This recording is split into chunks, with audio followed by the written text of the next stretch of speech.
first, I just wanted to say to Regina about what you said, that I also find it just with sci-fi in general, that there's always this urge to go into space and find something very different. And I like really the theme of her coming back and seeing, but the world we live in is so full of detail and myriad, like we don't always have to look outside for something spectacular and big, because even the smallest things are divided into smaller and smaller and smaller. The world we live in is so rich and full that sci-fi doesn't always necessarily have to leave this world.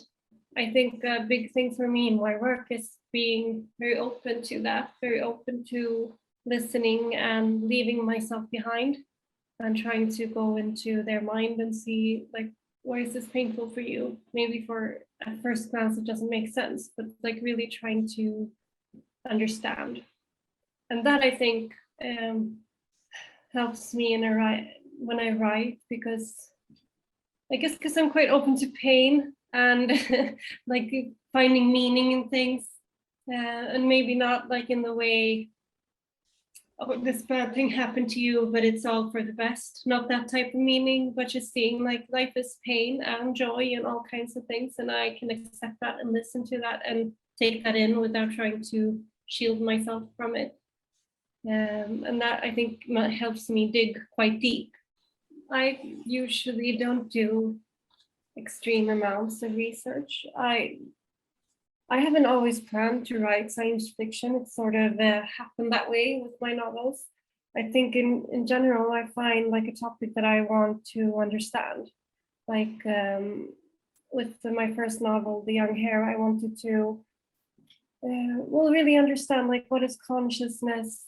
What does the brain, the physical brain, what kind of barriers does that create for us? What can't we perceive? What it happens if we go beyond our brain? I think that's also a reason I'm a clinical psychologist and like to listen, because I've always wanted to leave my own mind. And that's like one of the ways you can try to do it, is really to use your empathy and try to like get in somebody else's thinking and feel their feelings. But I think I wanted to go even further. So I started writing like poems and trying to really, it sounds so weird, but I tried to be like, okay, if I was like a spider, what would that be like? And of course I couldn't put that into words, and I couldn't feel it either. I just would sit for a really long time, try to imagine it.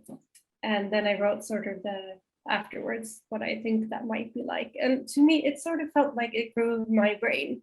Like I was sort of activating parts of my brain that weren't meant for me to use. And of course I couldn't get far with it. I could take like a baby step in a direction and then there was nothing there. I couldn't understand more.